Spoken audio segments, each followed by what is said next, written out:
The flooded tunnel. Water exploded through the underground tunnel like a beast unleashed. Alarms screamed above, red lights flashing through the narrow, concrete shaft. T, the man everyone said was too smart for Rikers, was chest-deep in icy water, dragging a bag full of stolen uniforms. Behind him, Diego and Slim struggled to keep their footing as the current grew stronger. The tunnel was their only way out. Months of planning, weeks of digging, nights of silence. Now it was turning into their tomb. "Move!" T shouted, his voice echoing through the chaos. But the hatch ahead, their exit, was jammed shut. Rusted. Frozen. Slim slammed his shoulder into it again and again. Nothing. Water rose to their necks. The flashlights flickered. Then, a loud metallic clink. Something broke. The tunnel started shaking. Diego screamed, "It's collapsing." And then, the sound that no one would ever forget. The roar of rushing water swallowing everything. Blackout. VO narrator. Before the flood, there was a plan, one that could have changed Rikers Island forever. But where did it all begin? Pause. Cut to. The story begins. The blueprint in blood. Rikers Island, New York City. They called it the Island of No Return.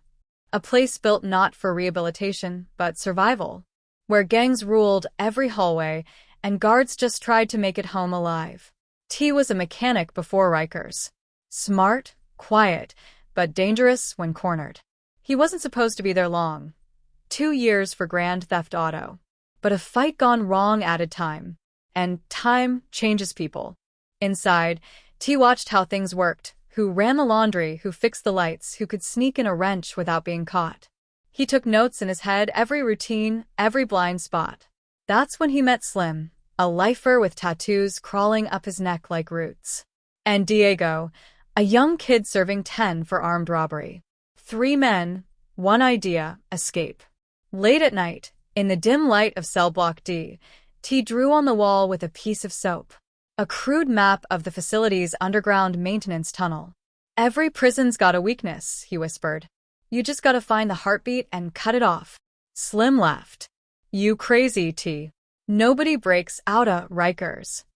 T smiled. "Then we'll be the first." Low point. For weeks, they gathered stolen screws, a maintenance key, and parts from broken mop handles. They pretended to clean floors while marking hidden entry points. Build up. But then came the first close call, a random cell inspection. Officer Grant, the one guard T never trusted, stopped at their cell. He eyed the corner. "Kicked it." Something rattled inside the wall. "Clean this place up," Grant said, glaring. T held his breath until the door shut. That night, Slim whispered, "He's on to us." T didn't blink. "Then we move faster." Extreme event. The next night, they pried open the maintenance grate and dropped into darkness for the first time. The Great Escape had officially begun. The Tunnel of Ghosts. The air beneath Rikers was heavy, damp, and rotten. Pipes ran like veins across the ceiling. Rats darted through shadows. The men's flashlights barely pierced the gloom. They moved in silence, stepping over puddles and rusted tools left behind by old workers. Every step echoed like a scream. Slim muttered, "Feels like we're walking through a grave." T replied, "We are." They found the tunnel's end, a sealed hatch that led toward the East River side of the island. Beyond that was freedom or death. Low point.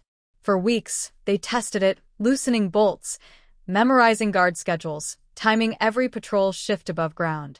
They even faked sick days to sneak back and work undetected. Everything was falling into place until Diego made a mistake. He stole a battery pack from the workshop to power their flashlight system. By morning, the warden ordered a full search. Alarms blared. Cells were turned upside down. Guards dragged inmates into hallways, demanding answers. Slim shoved the battery deep inside a cracked pipe before their turn came. When the search team reached them, nothing was found. Tension break. For a moment, they felt invincible, untouchable. Extreme event. Then, just 3 nights later, The lights in their cell suddenly cut off, and Officer Grant's flashlight beam landed directly on T's wall map. Grant smiled. "Looks like you've been busy, genius." The plan was blown, or so they thought. The betrayal. Grant dragged T into solitary. The room was silent except for the buzz of the light above. "Thought you could outsmart us?" Grant sneered. But T said nothing. For hours, Grant questioned him. About Slim, about Diego, about the tunnels. Still, no answers. When Grant finally left, T knew something. The guard wasn't going to report it. He was going to use it. Days later, Grant came back, whispering through the slot in the door. "I'll look the other way, but you'll owe me big time." Low point. T didn't trust him. But the plan was dying, and the chance might never come again. He agreed. That night, T returned to the cell, bruised, silent, but alive. He said only 3 words. "It's still on." Build up. With Grant secretly providing them the access card to the maintenance corridor, the trio worked faster than ever. They covered their tracks, hid tools inside mop buckets, and mapped every inch of their escape route. Extreme event. Until, the night before the escape, Slim found something inside T's bunk. A tiny wire, attached to a listening device. Grant had bugged them. Slim lunged at T, furious. "You sold us out," T shouted back. "I didn't know." The cell erupted in chaos, fists, blood, shouts. The guards rushed in, dragging them apart. And as the sirens echoed through Rikers, T realized the gamble had just turned deadly.